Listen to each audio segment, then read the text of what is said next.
Hace unas semanas nos preguntamos cuánto sabemos de los objetos que usamos a diario, de qué materiales están compuestos o de dónde provienen. Así que con esa curiosidad en mente nos propusimos investigar de dónde viene el vidrio, ese material tan presente en nuestra cotidianeidad.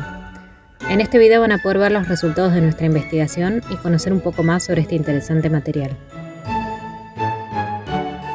El vidrio natural es un material que se encuentra en justamente las rocas ígneas y en particular en las volcánicas, es decir, en aquellos materiales que salen de un volcán. El vidrio volcánico es muy particular porque se forma por los procesos endógenos que suceden en el interior de la Tierra. Vos habrás escuchado hablar del magma, de que existe un magma, que es como si fuera una roca fundida que está en el interior de la corteza terrestre, de esa capa de la Tierra, y que hay veces que se conecta por algún tipo de fractura o conducto volcánico hacia la superficie y termina depositándose ese material en superficie. Bueno, cuando esa roca que está fundida, ese magma en el interior de la corteza, sale muy rápido y se enfría muy rápido, está a muy alta temperatura y se enfría muy rápido sobre la superficie terrestre, entonces no le da tiempo a los compuestos químicos que componen ese material, no pueden cristalizar, es decir, no pueden formar minerales. Entonces se forma lo que se llama un vidrio, y acá tenemos algunos de los ejemplos de cómo se puede ver una roca que tiene vidrio. Es una roca que tiene más alta proporción de vidrio aún que y acá vemos un fragmento que lo escogí para mostrártelo porque es más transparente, se ve más.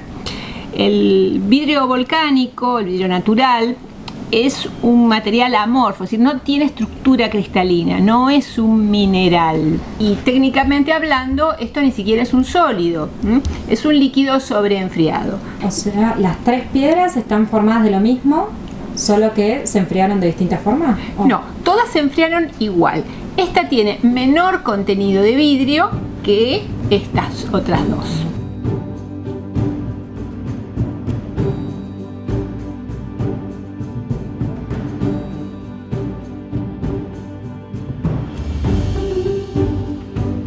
¿Y cuán habitual es que se forme vidrio así de forma natural? Es un proceso frecuente, pero no demasiado frecuente, porque justamente tiene que darse esta circunstancia de que el enfriamiento tiene que ser muy rápido, es decir, pasar de, por ejemplo, 900 grados centígrados a 25 grados centígrados, que podría ser la temperatura media sobre la superficie terrestre, en muy poco tiempo. Entonces, si lo hace lentamente, si asciende lentamente, el enfriamiento es lento y por lo tanto pueden cristalizarse, pueden formarse los minerales, ordenarse sus iones, sus átomos y formar minerales. Entonces ya no va a ser vidrio, van a tener una estructura cristalina. ¿Cuán duro es el vidrio natural? ¿Es igual de duro que el vidrio industrial o...? Es aproximadamente igual, es un material que los geólogos utilizan una escala de dureza que se llama la escala de Mohs y va del 1 al 10. El 1 es el talco y el 10 es el diamante. Esta escala no es una escala lineal, es logarítmica, es decir, cada término de la escala cada vez es más duro que el otro, mucho más duro que el otro. Y el vidrio natural en general está en el orden del 5, 5,5 más o menos, está en el medio. El industrial más o menos también está en la misma dureza. Ahora, el vidrio es un material duro, pero es frágil, se puede romper con facilidad. Y entiendo que el vidrio industrial tiene algunas diferencias con el vidrio natural. Bueno, yo no soy experta en el vidrio industrial. El vidrio natural tiene una composición química más variada que el vidrio industrial, porque en general está formado por compuestos del elemento silicio. porque digamos, el silicio se combina con el oxígeno y forma el grupo silicatos con diversos otros cationes y otros elementos, como por ejemplo pueden ser hierro, magnesio, aluminio, calcio, sodio, potasio, manganeso, etc. Entonces es toda una variedad de componentes, y a su vez hay vidrios que tienen mayor contenido de estos silicatos y otros que tienen un poquito menos. Entonces hay una gran variabilidad. El vidrio industrial en general está compuesto de sílice, una sílice pura, a la cual le agregan carbonato de sodio y carbonato de calcio. Entonces con eso funden ese material a altas temperaturas, más de 1000 grados seguramente, y después lo enfrían. Entonces la composición química es un poco más restringida, seguramente se ha buscado en la industria cuál es la composición que dé mejores resultados para distintos fines que sean los que se persiguen, ¿no es cierto? Inclusive en los colores que se le puede dar al vidrio le van poniendo algún otro elemento químico que le puede dar una tonalidad o verde o azulado, color caramelo, etc. El vidrio natural en general es de un color gris, y que dependerá de cuánto espesa sea la pieza, que puede ser más transparente o menos, como que parece ser negro. Ahora que ya teníamos más claro de dónde provenía el vidrio, nos concentramos en saber cuáles fueron los primeros usos que le dio el hombre. Para eso fuimos al Museo Etnográfico a encontrarnos con una arqueóloga especializada en metalurgia.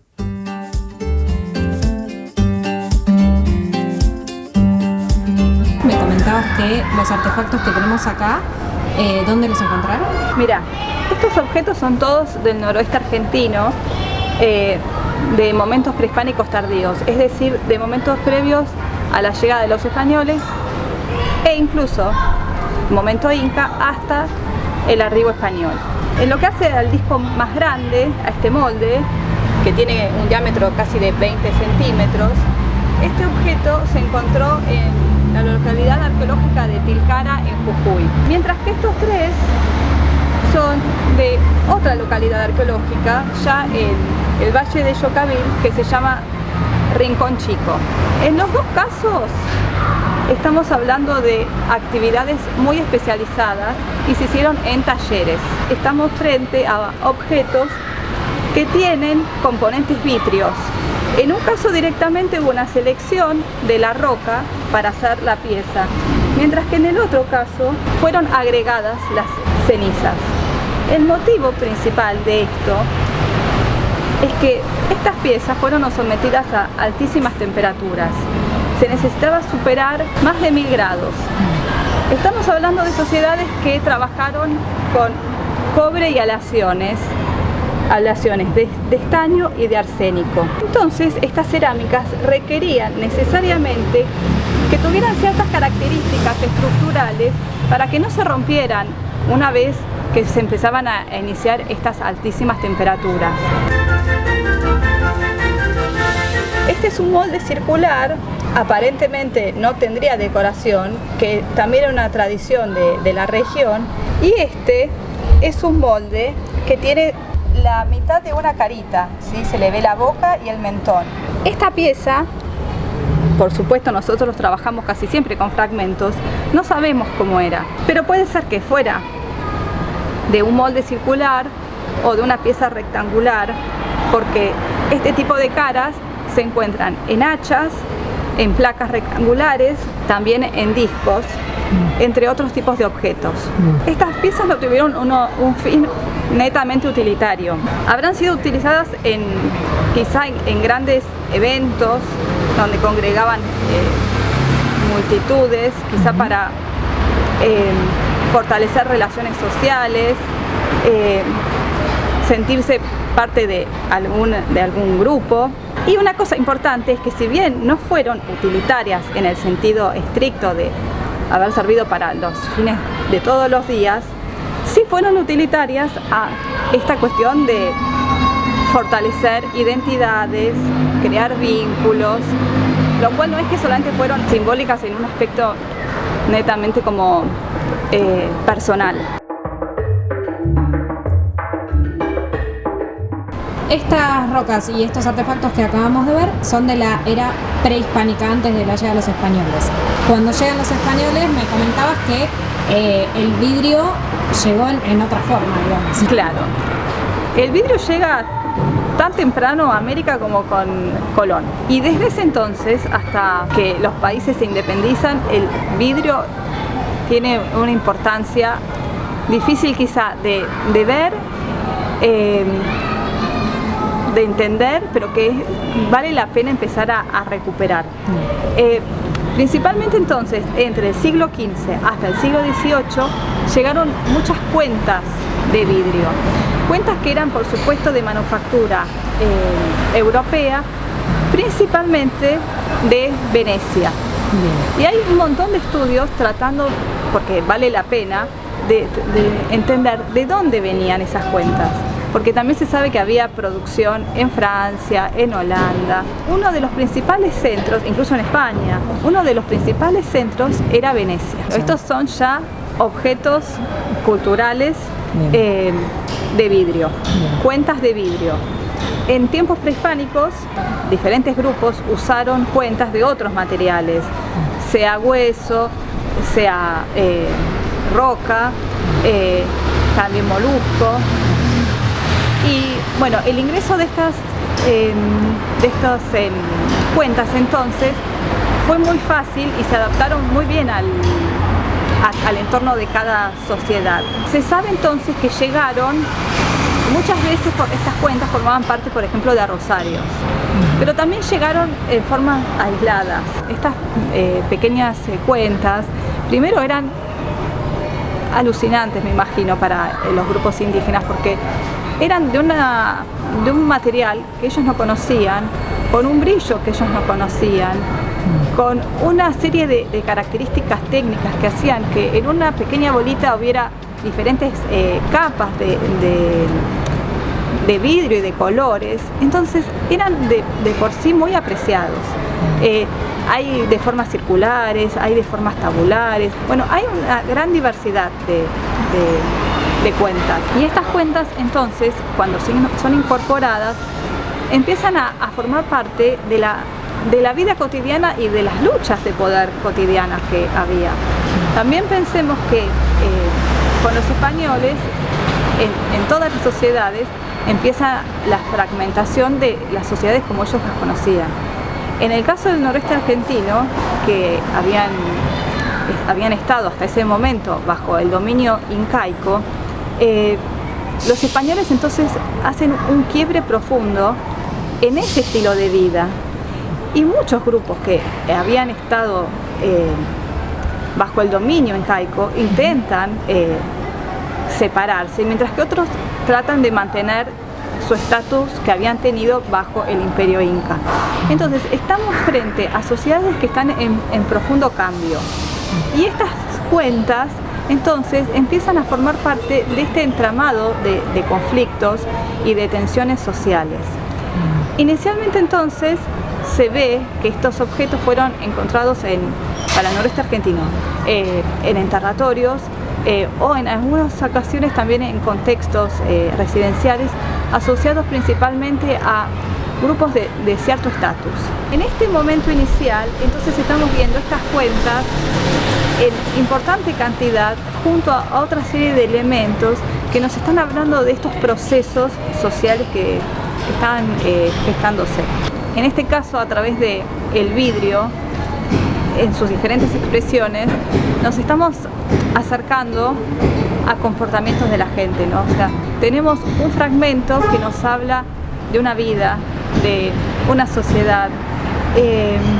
Entonces, en este caso, en el rastreo del vidrio, podemos intentar encontrar la esencia del ser humano, pensando en, bueno, estos objetos se usaron para fortalecer identidades, por ejemplo, pero también sencillamente se usaron para ser en el mundo.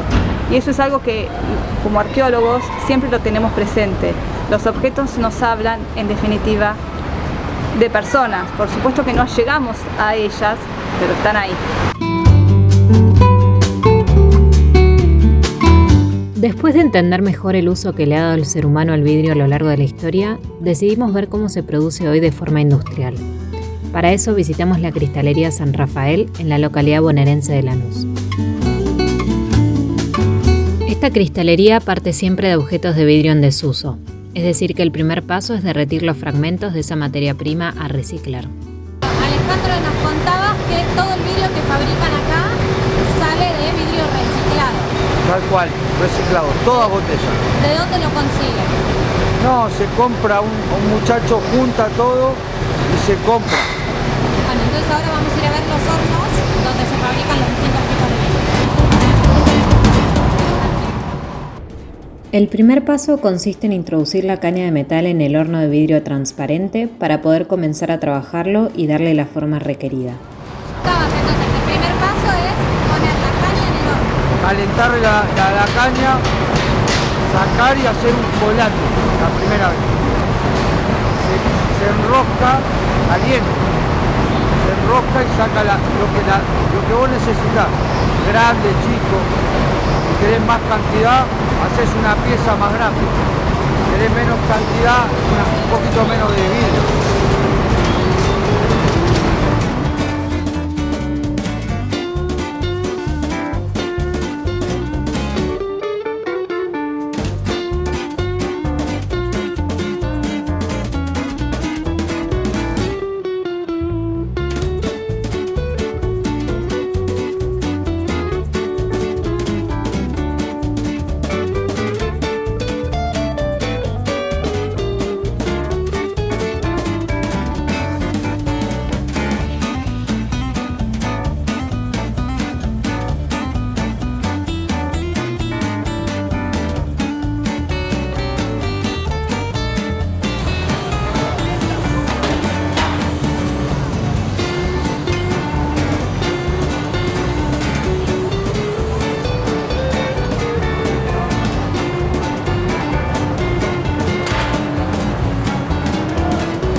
Tenemos 3 hornos.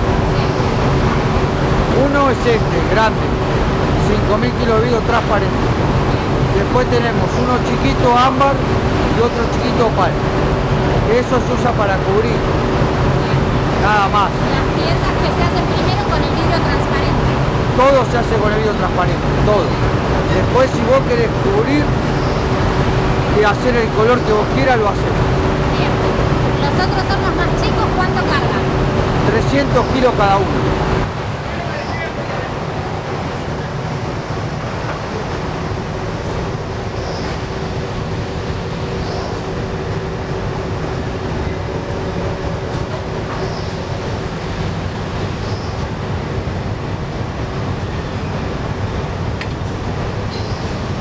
Y eso lo hacen mezclado. Todos los vidrios que haga va a caer. Lo templa, 600 grados y después baja de golpe. Entonces no se rompe más nada. No se rompe. Parte de lo que producen son botellas, por ejemplo, la mitad de la producción son botellas o no. Y ahora sí. ¿Y la otra mitad? La otra mitad con iluminación. Florero, regalería, mucha regalería. El proceso que se ve en las imágenes se repite una y otra vez, adaptando cada pieza a lo solicitado por los clientes. En la cristalería San Rafael se realizan botellas, artefactos de iluminación, objetos de regalería, floreros y piezas artísticas, pero el vidrio se ha usado con múltiples fines a lo largo de la historia.